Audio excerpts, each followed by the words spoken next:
present today a man renowned worldwide as both a film director and a screenwriter who has won 3 Academy Awards for his movies Platoon, Midnight Express, and Born on the 4th of July. Mr. Stone grew up on the East Coast of the United States and attended Yale University for a year before going abroad to Vietnam to teach in a school in Saigon. He attended Yale again for a short time and then returned to Vietnam, this time as a soldier in the U.S. Army. There he was wounded twice and awarded both the Purple Heart and the Bronze Star for valor under fire. He eventually graduated from film school at New York University and entered the film industry. He has since directed and written over 30 films and documentaries covering subjects ranging from Jimi Hendrix to Alexander the Great and topics from Wall Street to radio. Mr. Stone's films have challenged our views of history. This is not unintentional. I would even wager that Mr. Stone not only intends to provoke controversy, but relishes it. This is not unlike our own IB Taskmaster's intentions in our Theory of Knowledge class, also known as TOK. Which leads me to describe Mr. Stone's films as TOK-ish. Mr. Stone, on behalf of the New International School of Thailand, we welcome you to NIST. Ladies and gentlemen, Mr. Stone.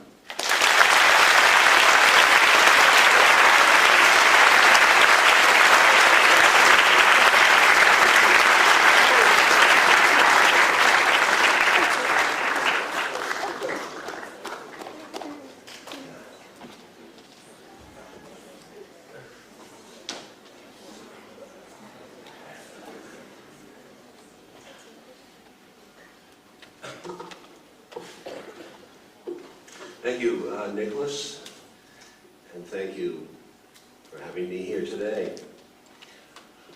TOK, I am told, means theory of knowledge. Where does that expression come from? Where's that? Is that a new expression? IB? Yeah. I guess I'm wondering, what does it mean? Christopher, can you explain it? Can I ask, we'll start with a question for you. What does it mean, theory of knowledge? It's like the IB version of philosophy class.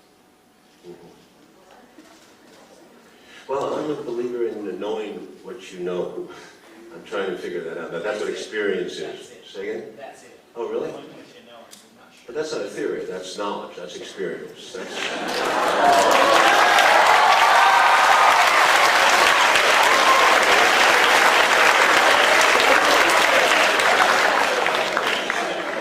I guess you could call it theory of living. But living is a very dangerous sport, and it goes as it goes, and you only live once. Famous actor said, our life is should be a rehearsal, and then we should get to perform in the second life. Well, it doesn't happen that way. We have to learn as we go and to make mistakes. And you guys are approximately, I would assume, 16 to 18. Is that right? 17?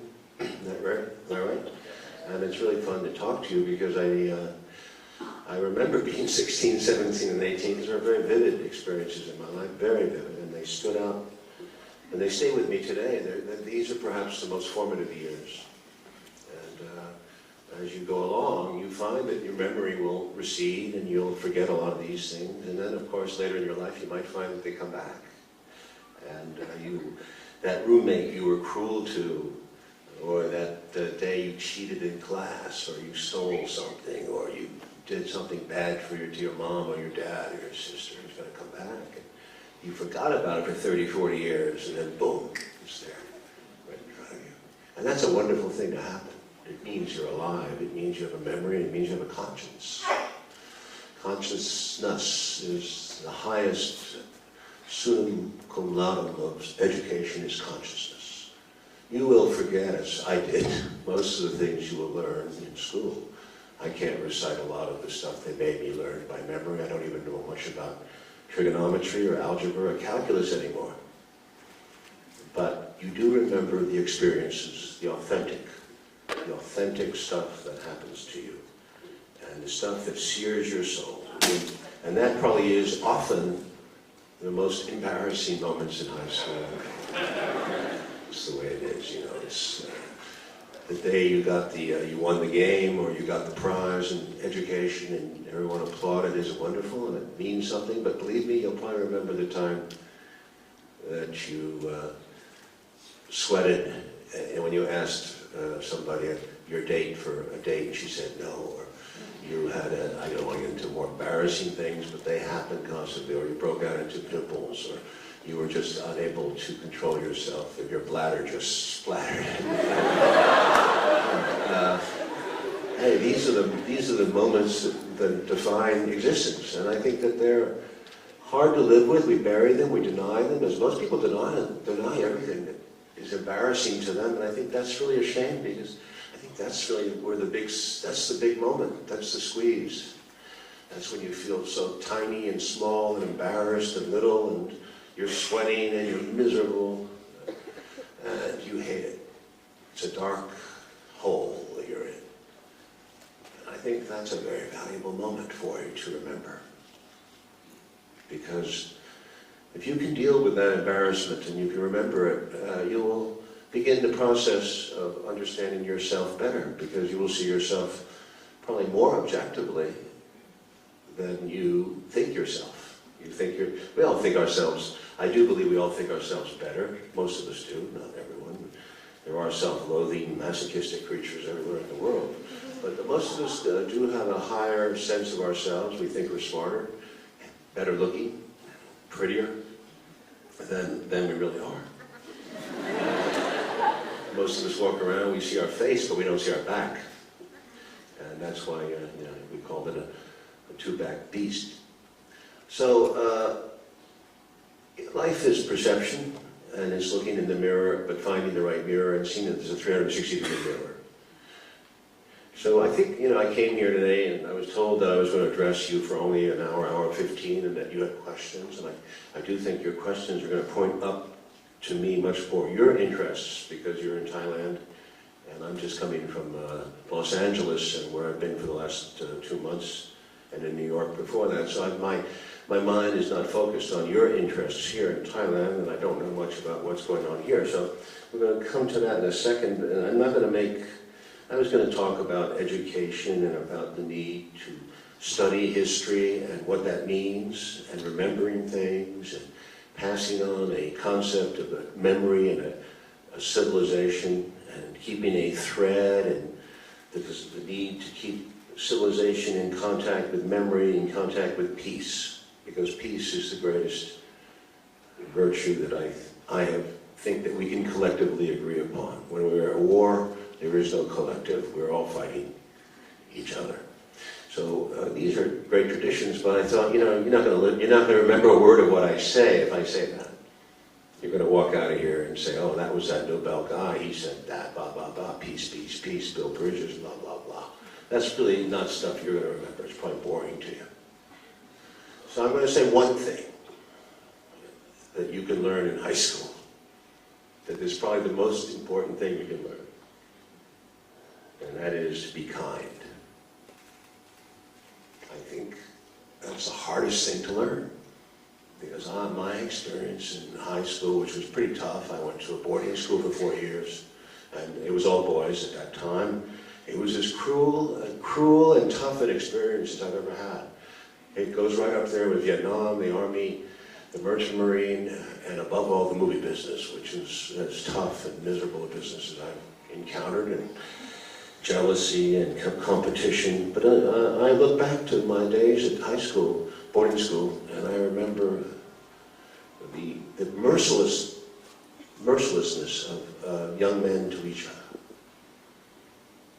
The lack of love, the casual brutality, the putting down of other people, the dismissal, the contempt, and generally speaking, a lack of mercy.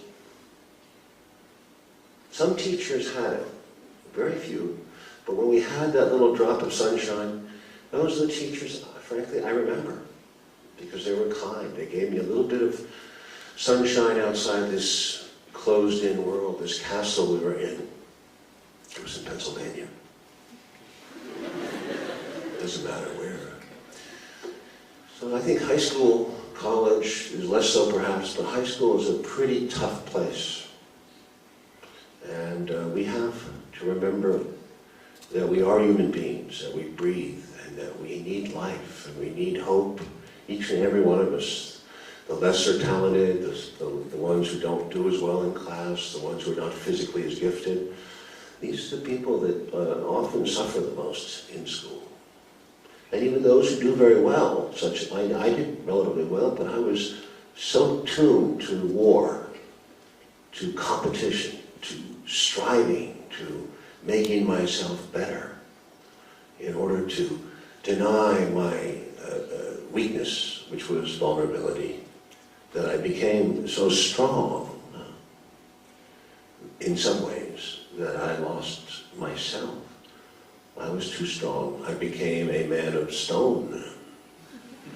And when you become a man of stone or a woman of stone, you think you're so good because you're going off to the Princetons and the Harvards of the world, but you're not.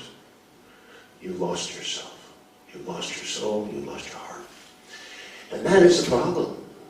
Very much so in our country today, my country, the United States of America. We have a generation of people my age who have come to power, who are ruthless, because they were nurtured in a society that was wholly, call it Anglo-Saxon or Anglo-American, geared to excellence, getting the best grades, having the greatest military weapons, spending the most money, and making sure you killed your opponent. Not only did you have to have success, but you had to kill off the other guy. Man, it was tough. Some say that's what made America great. I don't think so. I think that's bullshit. And I'll argue about it, I guess, until the day I go to my grave, because I'm not too popular for saying some of the things I say in America. But I don't really believe it. And that is authentic knowledge. That's T-O-K.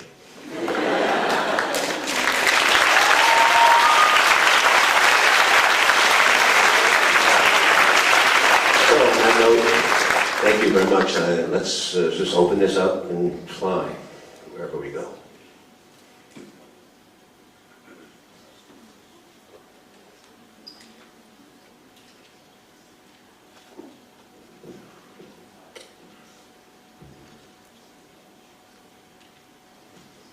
Questions? There you go. Hi, I was just wondering, since it's made clear that you've sort of reflected a big parts of history throughout your films, I was wondering, what was the main purpose? What would you think, what was the purpose of doing so? What do you think that could possibly change? What did I think my films would achieve? Is that what you Yes, Oh, I'm reflecting history. On history? Yes. Well, I think you're asking a gigantic question that would take an hour to answer. I never set out in that broad, deductive sense to change history. I never thought like that. I loved history in school, did very well at it actually. It was one of my favorite courses. Because I think it was a chance to escape. It was like Francois Truffaut was famous as a young man for running away from school. He was a delinquent. He said that he would disappear in the movie theaters of Paris when he was 8, 10 years old, and he found a fantasy life in movies. I loved movies too, but I also loved history, and I found myself buried in history. I think people, and I fault my daughter and my son to some degree because they read so much, that I say you're really evading life, because you can't spend 3, 4 hours, 5 hours a day reading and not take part in this business of life, because otherwise you're bullshitting yourself. You think you know everything because it's coming from a book, but you got to live history too. So, I didn't set out to be a history professor or teach history in film. I was interested each time, ad hoc, in each subject matter, for one reason or another. For example,